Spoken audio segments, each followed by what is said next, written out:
All right. I believe we are live, my friend. Can you hear me? Awesome. Sweet. Your audio is coming through, I believe.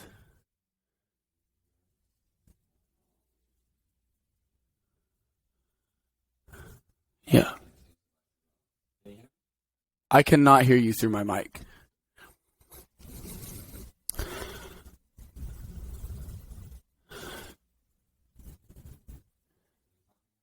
Yeah, can you hear me? Is it not on? There it is. There it is. I love it. All right, no, you're good. This is why the first 2 minutes of this is going to be cut out somehow. I'll figure that out when we get there. All right, man. Well, thanks for doing this. Our inaugural episode of the Above the Box podcast. So I want to talk about your triathlon more. So you're doing a sprint tri. I am, yes. I'm illiterate in all things triathlon. So I'm not going to be an expert in it either, but sprint triathlon is basically a shortened version of a full triathlon. And it starts with a 500 meter. In this specific race, it's open water swimming. Okay. Followed by 12 miles bike. For some reason, I think for route reasons, they changed it to a 13 in this specific race. Okay. And then a 3-mile run.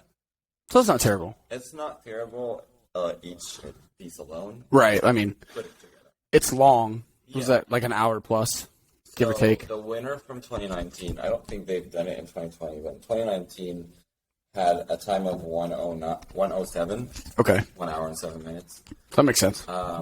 I didn't have time, but Yeah. We won't talk about that. We won't get into that. fair enough. So, cool, man. Well, it's exciting. What time do you start tomorrow? So the thing about triathlons is once the first heat start, you're at the line. You can't go anywhere. Oh, Yeah. So I go, and they go a heat every 5 minutes. okay. So I go at 7:20, but I have to be at the line at 7. That's not terrible. When you're at the line, that's it. You're ready to race. There's nothing with you. You can't have your phone, stuff like that. You're just waiting. hanging out. Yeah. When does the last heat go? I think 8. That would suck. Yeah. I would not want to sit there for an hour. That would be. But the interesting thing is they have a lot of masters divisions. Well, that's cool. There's one heat for non-masters, and the rest is masters. Oh, wow. Yeah. That's dope. Yeah. Nice. When did they start Masters? 40. 40? Okay. That makes sense. Cool. Well, good luck. I hope it goes better than last time. Hey, anything better? Yeah, we won't talk about that, but so did you look into anything about Nick Bulk, I think his last name is? Well, other than what was mentioned in the social media about CrossFit area, CrossFit world, not really, but all I know is he was a masters athlete. He made it to the games, and he ended up in 5th place. But he got recently busted for PED testing. I think there was somebody else, Stephanie. Yeah, and I could not remember her last name for the life of me. Yeah. But I feel like a turd. I'm a big fan of CrossFit, even though it's after the fact that they are busting people out. Sure. This is better than not busting people out and just having the rumors of, CrossFit is all PEDs. Yeah, it has some PEDs, but they're being caught, which is good. Right. The more people getting caught, the better the sport's going to become at the end of the day. Yeah. Unfortunately, you would want to strive for a non-PED games or a non-PED season, but it's part of fitness and competition, I guess, at this point. The two sports in the world that have the most drug use, weightlifting and endurance. Yep. What is CrossFit? The sport of weightlifting and endurance. So Sprinkle some gymnastics. Sprinkle some gymnastics in there, but so it's gonna be a thing. It's gonna be hard to end up a very clean sport, but at least they're trying. Right. Yeah. So I agree. Nothing too exciting there. At least it's not a podium finisher. So that's. Yeah, Stephanie was 4th in 40 to 44. I think Nick was 5th. 5th. We're still waiting for the Ricky Gerard comeback. Oh. Yeah, this year, right? Yeah, Supposedly. Yeah. We'll see. I mean, Is he gonna test positive again? Do you think? I hope not. I genuinely hope not. I hope he Especially with does not. Fraser being out of the image now. Right. He would be a high contender up there. Yeah. I mean, I would love to see a showdown between like him and Justin. Yes. Yeah. And Vellner. I mean, Vellner and Fikowski have already competed against him once, obviously. Yeah, and it was upsetting for them, but we'll see if he's clean and they're able to put a showdown. The men's field is going to get some excitement again. Yeah. Yeah, because we're not going to get any from the women's field. Well, we might. I don't know. We'll talk about that later. But I think Tia is just going to keep running it. So you are excited for the CrossFit movie? I am, because it kind of, well, one, it's not the Buttery Bros, which is a nice perspective. I was like, I wonder how they're going to do it. Especially, like, Maria Moore was part of their crew. So how are you going to stand out? Like, that's always an exciting thing. How are you going to be producing a quality movie, but it's not the same? Right. Right? Because all the Buttery movies are great. They're very high quality. They're very high production. Right. And you keep up with that now that you're coming from the CrossFit HQ point of view. Right. Do you have more funding? Are you able to produce better quality? All those questions. Yeah, I didn't want anything to do with it until you told me that she had been involved in the other ones. I was like, if it's not Hebrew and Mars, I don't want it. I remember you back in the day when I used to watch them, I used to like tag them and put some videos of it. They would tell me to tag her too. Yeah. So that's how I know. Okay. I'm excited about it. I've seen one of her interviews, and she said that she's going to bring it from. So she said how 2018 was the peak year because they all knew what was going to happen, and they were trying to put up the best show. And she's going to bring it from HQ's perspective, not as a management, but more as like the crew and the team behind the games, and how they felt their emotions, all of that, which again is a different perspective than having just the athletes. Yeah. Right. Yeah. No, that'll be cool. Yeah, I'm excited about it. I don't know if they announced the date yet, but I know that it's this year. Okay. I bet it'll be like Christmas. I would think so. Probably Christmas time. Because isn't that traditionally when it's come out? Christmas time or the fall? I think the first one came out in March. Or I think so, because okay. Right after the Open. So yeah. Kind of keeps people excited. Excited. Yeah. Yeah. But honestly, like what I want to see back is the road to the games, and a lot of like separate have been trying to mimic it, but nothing is universal enough. I mean, yeah. Mayhem had their kind of road to the games thing. Yeah. Which was pretty well done. I mean, one of them was like 45 minutes. Yeah, I was like, there are like short movies, short films, basically. But it's still not universal. It only shows one point of view. Right. I think Road to the Games was one of the best things that CrossFit Media produced, aside from the movies. Yeah. Oh, I enjoyed it. I enjoyed the behind the scenes a lot too. So, Savon's old baby, which he talks about frequently on his podcast. So, yeah, no, he was good at it. So we were talking a little bit earlier. Ben Bergeron announced their CompTrain is giving away some free programming. I haven't really looked a lot into it yet, but I thought it was interesting, giving away free affiliate programming, basically. For sure, especially with a lot of other platforms going into that, not free, but affiliate programming. So, like, we know Mayhem has affiliate programming. We know, I don't know if Proven has affiliate programming or not. I don't think so. I don't know, but I know that other people, Misfits has an affiliate programming. CompTrain, what I remember, was one of the leaders to go into subscription programming. Yes. So it's very interesting that they're offering a free track, and I wonder if that's going to be any different from the paid tracks. Yeah, I don't know. Is it like a not full version or like a mini version? I guess we'll have to wait and see, right? Yeah. It's an interesting move, like you said, because they've already been subscription-based for so long. Yeah. I wonder what's behind that. So generally what we see in the space is people put it out for free, they get a following, they put it behind a paywall, everybody lives happily ever after, right, because they're making money now. But they're kind of doing it in reverse or going back, so it'll be kind of interesting to see how that pans out. Like, I don't really know why It's definitely interesting and kind of unexplainable from your perspective. Right. So there has to be a reason, especially knowing how Ben Bergeron functions. He is methodical about his approach, so there has to be something that we're not seeing. Right. I'm sure there's a reason. Yeah. We just may not know it for a while. Yeah. Right. Yeah. All right. On to the meat and potatoes. Some competition review and some upcoming comps. So you and I were both at the BCS Classic. Yes. Which, some people may not know. It's a decently sized comp down here in Texas. Yeah. In College Station. It's a fundraiser comp for the Ronald McDonald House. Mm-hmm.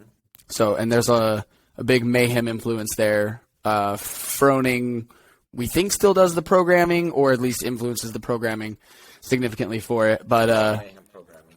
Yeah, it's got Mayhem programming. That's a good way to put it. So, but that was a good time. How did you enjoy that from your perspective? I know you were competing as well as coaching a little. True. So, one, I love the BCS Classic because of what it stands for. It's again, it's a fundraising event, and they basically what they kind of put as a auction is the person who raises the most funds gets to partner up with Froning and compete with them all day, which I think is a very, very noble thing to do for a very good cause. I think that going into the competition, I didn't expect that mindset shift for myself, but I hope I'm not misspelling his name. I think his name is Trinidad Guido. Okay. Yeah. And he is the founder of Faith RX. Mm-hmm. He has a big role in Wapalooza. He started off the day by giving a speech and some sort of kind of a prayer. He talked about winning, and he talked about, 99% of you are not going to win. Mm-hmm. Why are you here? Are you all like, no, do you not know that? Right. So I was like, that's a very good point. Like, there's only 3 teams from each division that are going to be on the podium. Right. And he talked about, like, what is competition about? What do you need to know? What do you need to win at? And it's more about you, not versus anybody else. Right. More about you enjoying those workouts. And pretty much that's what I, as an athlete, did. Enjoy those workouts. In the first one, at least.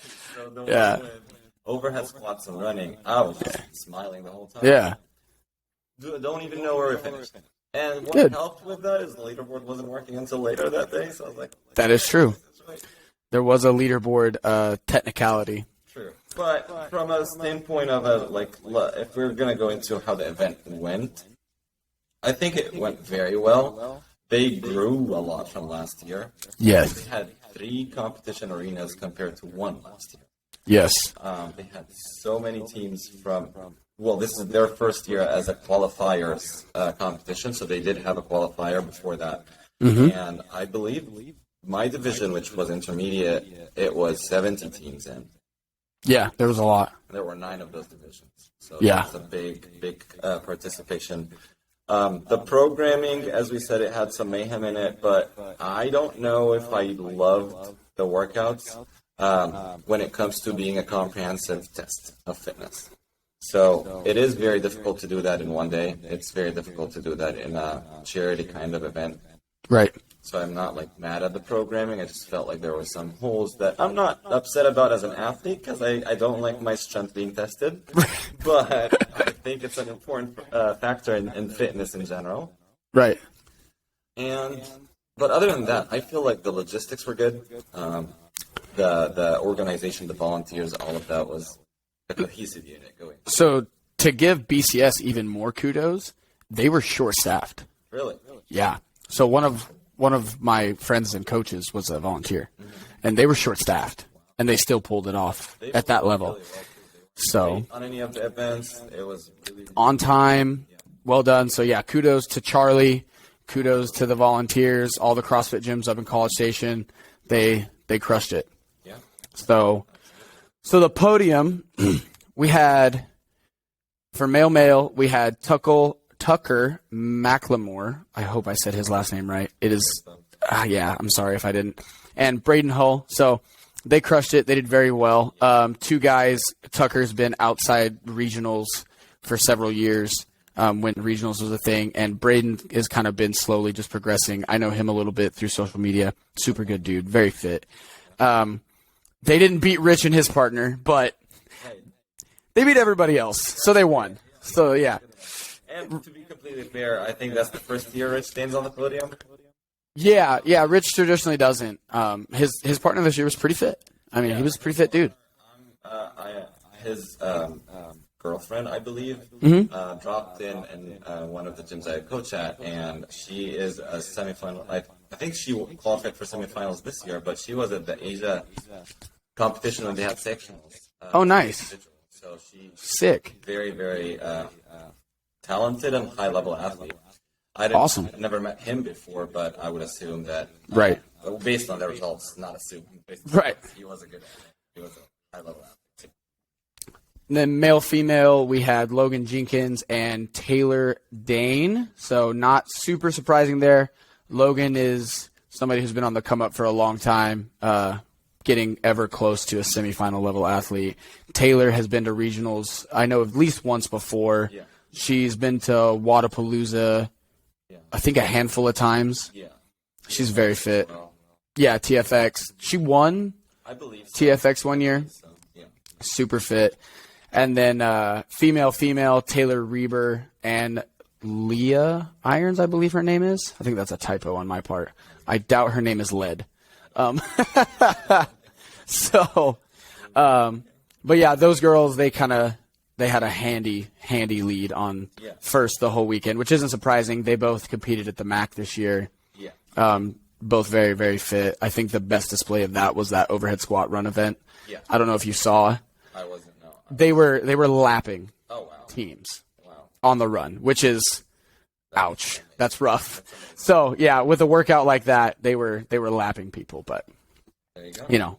So yeah, we'll look out for those names. I expect to see Braden, Logan, and definitely Reber and her partner do well, kind of as the season progresses. So there was a competition in Denmark, which I had never heard of and got to learn a lot about over the last couple weeks. The Bcs Classic. So same-sex pairs. And there was a lot of high-level names there. I was really interested to see how it went. And then I realized it was 3 days and 10 events. And yeah, it was the mini games. It was crazy. They had different venues. They were at like a soccer stadium for one. They were in an arena for another. I looked at a bunch of the workouts. Very, very well-rounded test of fitness. They had some sprint stuff. They had some long stuff. They had a heavy clean, heavy snatch. One of the workouts I was thinking about, because you're doing a try, was a 60-minute AMRAP row. One person rowed. The other person ran, I think, like a 400 or 500, maybe a 1K, and you just did that for an hour. But here's the kicker. There was a technical difficulty with the row monitors for the men. Okay. One of the rower monitors, I guess, was like not functioning properly. So they didn't let any of the men see where they were at. So you flew blind. That's awesome. For the whole hour. See, that's awesome. I like that. That's a nightmare. That's a very creative troubleshoot, though. That is, but from an athlete perspective, that's a nightmare. Yeah. You signed up for something. You're, you better be ready. You're max effort rowing for an hour because you have no idea where anybody else is at. Sprinting basically the whole Dude. time. And it's not even for distance, it's for time, it's for an hour. So yeah, just you gotta keep going for a whole hour. I think it came down pretty close. I think I heard on the women's side they were like 3 meters apart. Which is just disgusting. Just disgusting. That's awful. So for the podium, for the male, Roman Karenikov, and Which, by the way, I'm waiting to see him somewhere in the game. yeah, dude, yeah, it's like the 4th or 5th year. There has to be something. There has to be a solution for his visa issue. I don't know what the problem is. I don't either. I'm born and raised. I don't know a lot about the visa issues and the visa process, but man, I'd like to see him at the games. Yeah. Because he just does so well in everything he does. Exactly. And then it's this guy could actually compete for the podium, but we never know. never seen it. Like we just can't put him up there. You don't know. No. And then Ilian Alexander, he was at the games, but I could not figure out what team he was on or if he was individual. Was he team? I've never heard his name in individuals, I'm assuming. Okay, yeah. I looked and looked for what team he was on, and I could not find it. I was very annoyed. And then, so second, we had Simon Montiala, and I'm going to destroy this name. Do you want to try that? Let's go with Georgos Kravis? Yeah, I think so. So Georgos was 33rd at the games, so not super surprised to see him do well. And Simon was 15th at Lowlands as an individual. So again, very good competition.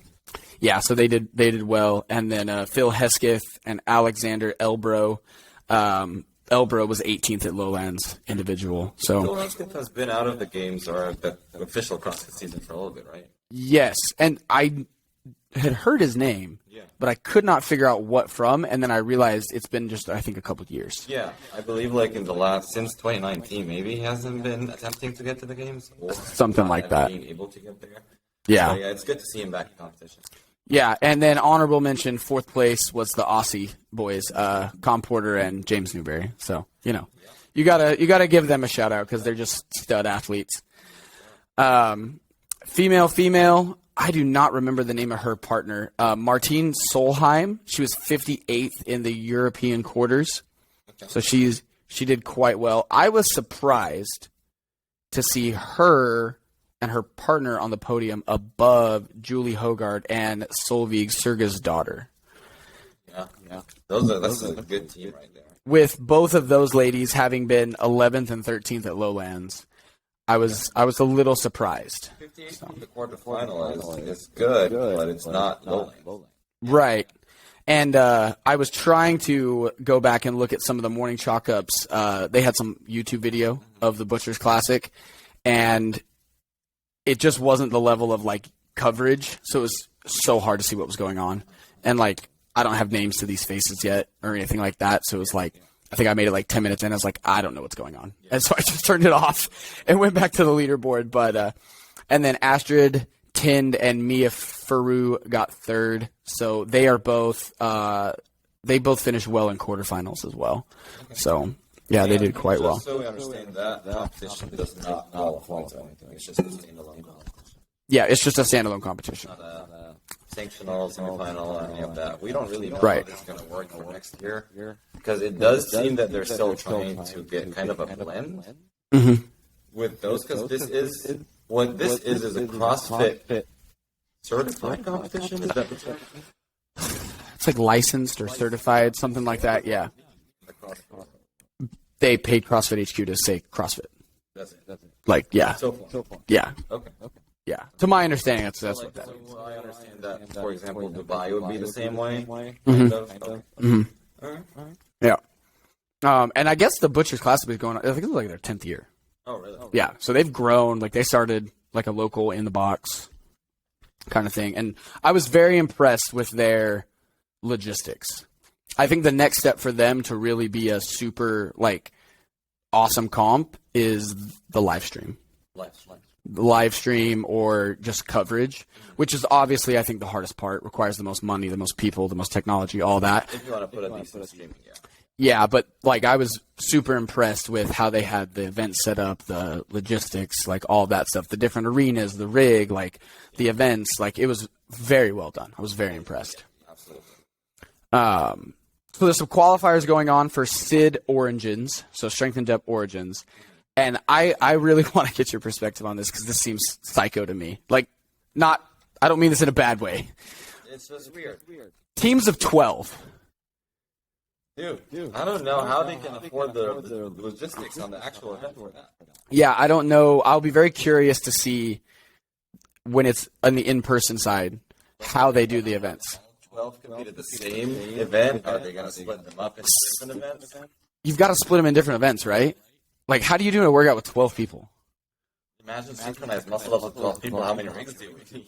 I can barely coach a class with 12 people sometimes. 12 people is a lot of people. I'll be interested. I think it's cool. It's cool, yeah. But where are they going to go with it? Yeah, when I read that, I was like, what in the world is going on here? So the last time I checked their leaderboard, they didn't have the leaderboard updated for the second event yet. But after the first week, We had first place was the Jolly Sailor Invincibles. You got some sanctional athletes and some quarterfinals athletes on there. Notable name I found on that was Helena Collins. She destroyed Event 3 in quarterfinals. I don't remember exactly what she placed, but she murdered that event. So very fit people on that team, and she has been she got second on a team at the Strength and Depth Sanctional. When it was a sanctional, yeah. So, and she was 37th in quarters this year. So I don't know if she ended up participating in any of the semifinals. I didn't have time to check into that, but and then second was CrossFit Heathrow. The only thing I could find on any of their athletes was George Dutton. He was 866 in the European quarter, so very fit dude. Everybody on CrossFit Heathrow, I need you to start posting on social media so I can find information about y'all. Thank you. Because I tried to find every one of them on Instagram, and half of them I couldn't find. I don't know if I'm just retarded, which is a possibility, but it was hard to find them on there. So, yeah, leaderboard's not updated. I know their qualifier's 3 weeks long, and they've done the second week. So they have, I guess, this last week. So this weekend, I think the event comes out, and then they have a couple days. Kind of that typical setup. Do we know this is in England, correct? Yes. Yeah. And it's going to be held later this year. Yes. Yeah, there's another Strength and Depth event, Strength and Depth Paris, that's coming up. I think it's later toward the winter, if I am remembering correctly. So the qualifier would be like later in the year. Probably. Yeah, most likely. Yeah. A lot of European events. Yeah. The European off-season circuit, honestly, is a lot more popular than the United States. Yeah, I've been eyeing the European off-season competitions for a little bit now since I have a lot of friends from Egypt, and it's a lot closer for them to fly there and compete. Makes sense. So their competitions always are a really good production. Like, they put in a lot of effort to make it look like the games. Yeah. They always rent arenas. They go above and beyond. To make it look like an event versus. So, I mean, not to take anything away from competitions in the United States, but some of them are in local blocks. And there's nothing wrong with that, and there's nothing wrong with having a small-scale competition. But it's always been a characteristic of, let's say, citywide at least, or nationwide competitions for European countries to go above and beyond to mimic the games as much as possible. Which is cool to see. It's not very familiar, or we're not very familiar with it. And I guess that's why we're doing this podcast at this point. Mm-hmm. Yeah. I want to shed light on other competitions that, are doing great, like around the world, and having awesome athletes compete at them. Even athletes, who we may never have heard of, or who haven't broke through, the semifinals barrier or the sanctional barrier, whichever it is that year, right? Like, the barrier to entry for a lot of those countries is harder than the U.S. because they don't have as many events and stuff, but these people are freaky fit. Yeah. Like, let's be real, especially the Europeans, right? Like, if we look at the history of CrossFit, America, Europe, and then kind of everybody else, Australia, and then kind of everybody else. So, yeah, the European scene, like, there's lots of fit Europeans out there. And we just don't hear about them, or these, like, awesome events like the Butcher Classic. Like, that, like, I was super impressed with that competition, man. 10 events, 3 days, like, logistic, like, that's a games, And it's cool for them to do that for athletes who aren't going to go to the games, right? Like, some of those athletes aren't going to make the games. A lot of athletes who are in this category have started to shift away from competing in CrossFit because they don't see somewhere an outlet, right? They're just like, what are we training for? We're not going to make it to, especially when regionals was taken away. They're like, we're not going to make it to regionals. Putting up stuff like that, putting up events like that could be those athletes' outlet, and then you capture them back into the CrossFit training process. Exactly. And as much as it could be a very, very big cost for a lot of gyms to host something like that, I believe that it's a very good marketing tool for whoever is hosting that to grab a lot of attention towards their gym from CrossFitters and non-CrossFitters, because guess what? In that area where the event is held, there's going to be a lot of noise. Right. A lot of media, a lot of attention, and people are going to be like, what's happening in there? What's CrossFit? So and so. So I think that it's not only benefiting the athletes, but it's also benefiting the businesses that want to grow into a national level representation. Well, yeah, and also we got to look at like prize purse, right? Like I don't remember what the prize purse for Butcher's Classic was, but it wasn't small. Right? So, I mean, those athletes who may not make the games, then you have these off-season events where you can make a couple grand. It's like, why not go? Especially if it's in your backyard. Right? And then athletes who do have some sponsorship and stuff, maybe from America, are like, hey, there's this sweet event over in friggin' Denmark. Like, let's go get it. Like, why not? Right? Like, I mean, Con Porter and James Newberry, right? Like, they're from Australia, but they went and did it and, you know, almost podiumed. So Mayhem Desert Heat qualifiers are going on. So this is going to be in Russell. Where is that? It's right next to Dubai. Okay. In the UAE. Okay. And it's the closest city to Dubai. Okay. And man, I've seen the workouts. They are They're so bad. like, They're so you can bad. see that there's nothing wrong with them specifically. It's just I don't want to do it. No, not at all. Just an honorable mention here. Event 3, qualifier 3. I think it was an AMRA. It wasn't an AMRA. No, it's intervals. It's 2-2. It's 2-2-2-3 intervals. And in those, you do 10 clusters worth short sparkling clusters at 155 for the guys and pursuing 105. 105. Yeah. And then you proceed to do as many squat snatch as you can with the same weight. I was like, man, It's a nightmare. who pissed you off? The first 2 minutes, you're fine. And then you take your 1 minute rest, and it's like, oh, I have to do this 4 more times. Yeah.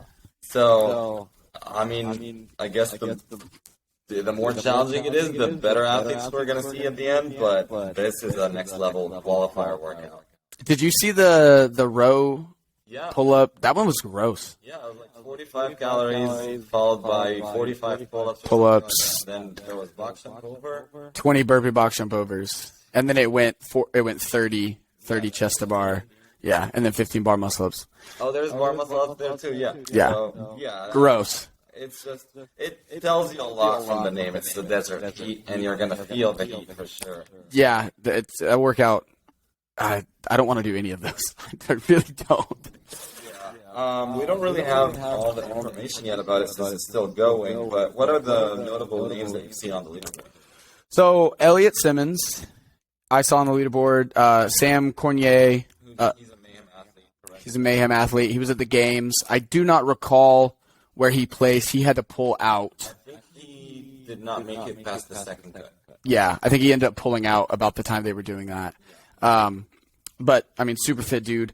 Luke Tidwell, I believe his name is. I know. His name sounds so familiar to me, but I cannot recall what I've seen him at or heard his name in before. I don't know. And then Luke Parker, mayhem athlete, made core or semis this year. He was at the MAC. Yeah. And then old Colton Mertens.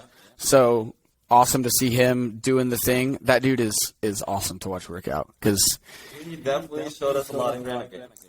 yeah, he smashed the Granite Games. And I was waiting for him at the games. I was like didn't deliver us the debut, but I think that's his first year at the games. it is. I think he learned a lot. I think he had a little bit of a underwhelming, or not underwhelming. He underestimated how tough the games could be. I think so. I think he went in too hot. He burnt out, and he didn't really pace himself enough through the season to make it peak performance in the games. I think the games is just such a different monster. Yeah, I mean, think it was a fair representation of his fitness level. Right.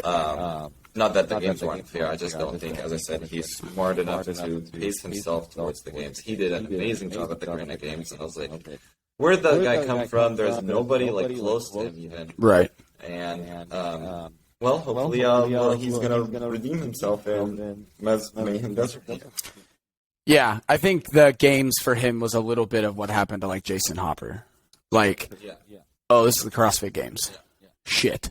Right? Like, yeah, I think it was just a little bit of like shock factor. And I think it's hard in the games to probably recompose yourself. Fair enough. After a couple bad events or, maybe a whole bad day. It could probably be tough to, like, get your shit back together and kind of come out positive again. If I do the first event at this year's games, I'm not doing anything for a week. Let's be honest. So, that being a surprise as well, might have put that one. Right. Yeah. And the game, like, I remember seeing Colton, it looked like he was cramping on that thruster workout, which that's, like, if you're cramping and your legs are gone, like, that's going to affect you for the rest of the weekend, right? So that can be tough. I also think I've seen Andrea Nisler's name on the women's side. Yes. Don't see a lot of names. There's only 2 that pops up in my leaderboard. I think that's all I saw when I checked, I too. don't know if they're going to cancel, but well, I guess we'll wait and see. They might shoot some invites out. Maybe try to invite some people. I'm sure Haley... Well, no, because she's going. But okay. Also there's social media about Haley's making it to WrestleMania, so I don't know if they're going to actually have her compete or is she just going there for, mayhem reasons. Right. Marketing reasons. Kind of marketing reasons. That makes sense. Yeah. The Iron Games. The big, bad, rogue Iron Games. Honestly, I am so excited about that. Yeah. Because it's going to be a fitness festival. Yeah, absolutely. Not just about the CrossFit area of it. You can see strongmen, powerlifters, weightlifters. I am still considering going and watching it in person. Yeah. Just because anything that Rogue has done in the past has been top-notch. Yeah, can we just pause and appreciate Rogue Fitness? Dude, like, can't appreciate it enough. They don't do anything bad. They don't. Ever. I'm going to say that. They don't half-ass anything. No. They just do everything to full potential. Yeah. And then they leave you like, oh, God, we need to step it up. Yeah, they don't only... The year they did their Invitational as a sanctional, we all questioned the CrossFit streaming abilities for the games. Remember that? Right, yeah. I was like, shit, man, I don't know if they can top that. Well, and that prize purse is stupid. Well, it tells you something that all their products are out of stock. Yes. You have to be on a waiting list. Yes. Right, for anything, literally. Yeah, yeah. So they are doing really well. They've served the community for so long. Everybody loves Rogue. I don't think there is anybody who disagrees that they are one of the top quality, if not the top quality, producing company to equipment in any CrossFit gym. I've never heard anyone say a bad thing about Rogue. Exactly. Literally never. You hear a lot of other stuff that are good too, but you never say, "Oh, Rogue screwed up on this." Right. It's not the case anywhere. Yeah, I have no doubt the events will be solid. Like, after the performance they put on when they were a sanctional. Yeah, I mean, like I just they had a Legends event or the Legends division. They're doing it again. I am pretty sure they are, but I don't know who's going to go this year. Bailey, Hackenbrook. I think I saw Hackenbrook. And I saw and I saw somebody else, but I don't remember. Maybe Matt Chan got invited again. And then I think on the ladies' side, Margot. I think Annie Sakamoto also. Awesome. Yeah. Awesome. I am not 100% sure, just if I'm not correct, forgive me, but yeah, I believe so. And then you have your games athletes. Who's going? Yeah, Saxon, Panchik, Laura Horvath, Kristen Holte, BKG, Tia, Justin Medeiros, Annie, Thor's daughter, Haley Adams, Guilherme Malheiros. God, his name is so hard for me. I'm too American. It's a nightmare for me. And then Emma Carey is who they've officially announced. Yeah. So I'm sure we'll see some more names over the next couple days and over the next couple weeks. I think something we missed. I also think that Saxon Panchik is going to be at the Mayhem Desert. Yes, he is. I mentioned him in the social media, but I did not see his name on the leaderboard, which has no scores yet, so it might be that he just didn't. Right. Or he might be invited. I don't really know. Right. But back to the Iron Games. When are they having? I think the 29th to the 31st of October? Yeah. Let me double check that real fast. They are in Austin, Texas this year, which is a new venue, so that's also exciting, especially for us here Houstonians who would love to go there. They also have a strongman event, as I said, which is featuring 10 of the strongest men, I believe. Yes. And a powerlifting event and a weightlifting. And a weightlifting event, yes. And I think they also have, what's interesting is they have the record-breaking show. Yes. Over there, so they're going to have just incredible feats of fitness, and they're going to challenge people to just go up there and break records. So Yeah. if you're in the Austin area or in Texas at all, or even if you're just in the United States, I think that's a great event to go to and just watch if you want something close to the games level. I think it might be the only event other than the games that's that caliber. I believe so. Like, just not to take anything away from the other competitions, but they have a special flavor. Yes. And even though they're not a sanctional anymore, there's still people would want to go and see that. Absolutely. Just to see all those amazing athletes. And the fact that we always forget that Rogue is not just a CrossFit company. And it's a lot more than that. And they have their own, like, they are a main part of the Arnold Classic show. So it's going to be exciting for so many different fitness, I want to say enthusiasts, but that's the wrong word. I guess strength and conditioning fields to gather in the same spot and watch different aspects of their sport being performed. Right. No, I agree. So Rogue is October 29th through the 31st. So Halloween week. I'm pretty sure they're going to Halloween week. Yeah. Oh, that'll be fun. And then they just confirmed an hour ago, Alex Vigneault will be there. So another, heavy hitter, strong guy, like fit dude. So I think I'm more excited to watch the women. Well, for the past few years, it's always been the case, just because they were a lot closer. Now Tia took that away from Tia. Tia is running away with things, and I think she's going to win. Yeah. But I'm just excited to see her and Annie and Gabby Magala battle again. Because I think Magala did a really good job this games. I think she has a bright future ahead of her. Yes. And I can't wait to see her at Rogue to begin with. Right. Yeah, I think I'm just super excited to see. I think those three, and then I'm excited to see more of Guilherme Medeiros. Absolutely, especially in. I don't know if they're going to have a lot of weightlifting events, but man, that snatch event, I still cannot believe how easy it looked like for him to snatch. 305 was it? Yes. I was like, please keep going. I just want to watch it. His first rep at 225 looked the exact same as 305. Which is what coaches keep telling athletes. You just need everything to look the same. It was remarkable. In my head, from 275 on, I feel like all the other competitors were like, he's going to win this. I said that too. Mid-event, I was like, we already know. If this is his 275, he's going to win. The only person who was keeping up with him was Royce. Yeah. Big man Royce Dunn. And even then, I love Royce. I respect him a lot, but you could see the difference in the effort put or the effort shown into the lift. Yeah, Royce is strong like bull. He's a big man. Right. Guillermo, it just looked like the barbell was floating up. Yeah, it was up there. His speed under the bar. Sure. And when you watch high-level Oli lifters and CrossFitters, that's the difference. Yeah. Oli lifters aggressively pull under the bar with aggression. You could see it when Matt, right, when they did that clean event. Yep. Like aggression under the bar and just rocketing up out of it. And with the snatch, maybe you don't, rocket up out of it with the aggression of a front squat because it's over your head. You need to be more technical. But his aggression and speed under the bar is absolutely insane. Very phenomenal. Absolutely insane. I hope when he gets tired of being out of breath, he does Olympic lifting because he could be amazing. Like with that kind of, structured and detailed programming in that one modality. 100%. I feel like he would be, Olympic caliber, honestly. Like, if he's snatching 305 with that quality and working on all the other modalities he has to worry about. And he is at the games. This was not event 1. This was event 10, I believe. Yeah.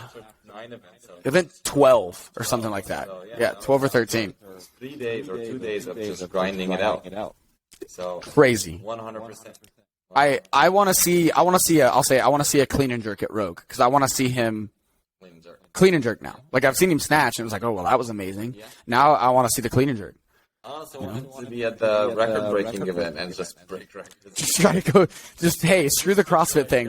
Just go snatch something stupid. You'll get some money for it. For sure. Did you hear, tangent, did you hear at the games, because Reebok had offered the, $1,000? Was it $1,000? I thought it was more. Sorry, 10,000. 10,000. Yeah, $10,000 to anybody who wore Reebok shoes and won. So on different podcasts, I've heard different games athletes, like people be in the back room, and like if somebody was like, they thought they were going to win, they'd be like, hey man, like, do you have any Reeboks? Like, can I borrow those? And they were like giving each other Reeboks, just try to help each other out to go win some money. I mean, as much as it seemed like it was a jab into Noble, I think so bad. I think it fired up some athletes to win more money. I think it factored into some people winning some events. Because, hey, who doesn't want to win $10,000? I would die for an event to win $10,000. You had a chance at winning it, but you're right. Second, I'm going to die for it. Like this, yeah. You either get 10,000 or nothing. Yeah, like I'm going to get the 10,000. You're going to need medical to get me off the field. If there's 10K on the line and it's something I'm good at.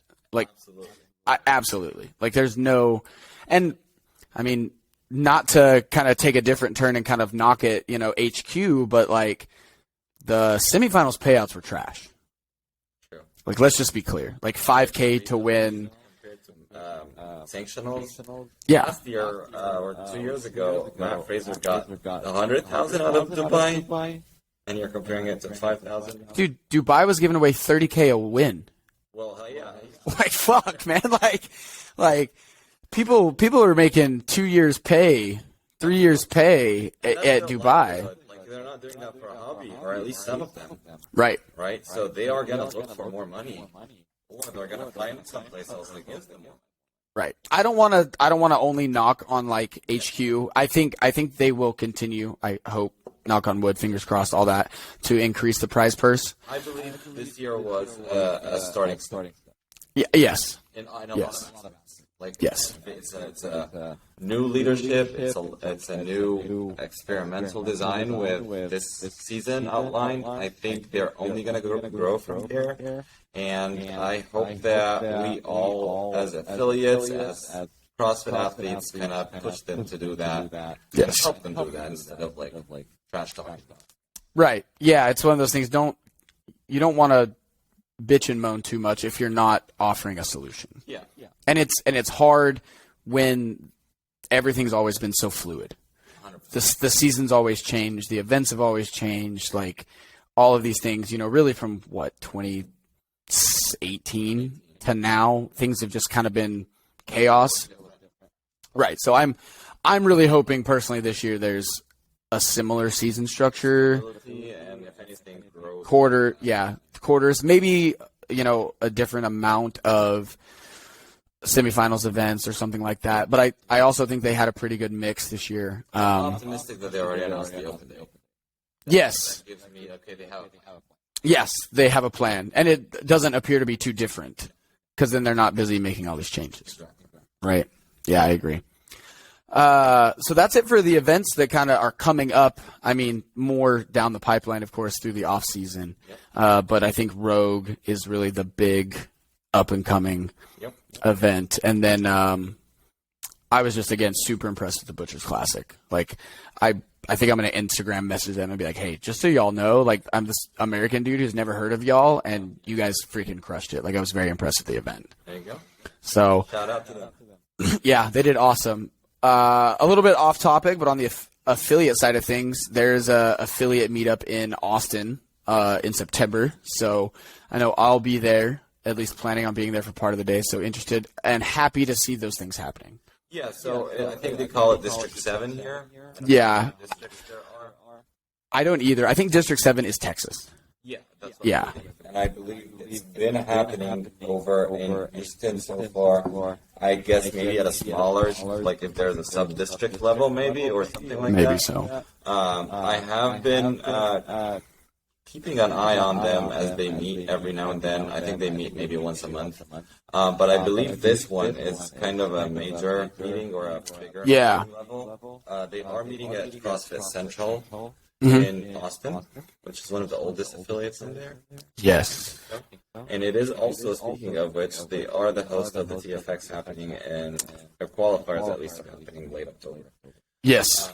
But I would be very excited. It is happening 2 weeks from now. I'm excited to see what they are going to discuss there. They have keynote speakers. They are all about hearing the affiliates and uniting the front of affiliates to deliver that, or to kind of create a connection between the affiliates and HQ.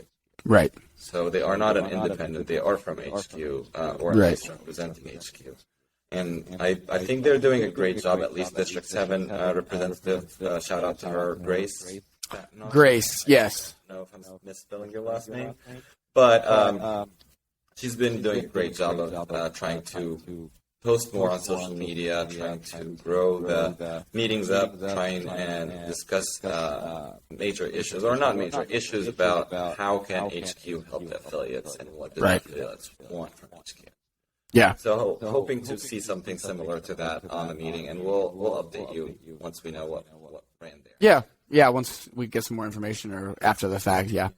I'm glad to see just more open lines of communication between HQ and the affiliates, because that was lacking. It was lacking for a very, very long time. Yeah. So, yeah. Well, that's all we had, man. What you got anything else on your mind? Anything that popped up? No, I'm just excited to bring you guys more and more updates about the season as we go through. And yeah, I hope you guys like this. If you have any questions, or if you have any, if we missed anything, let us know. We'll try and bring it up next time. And, absolutely. That's it from my side. What about you?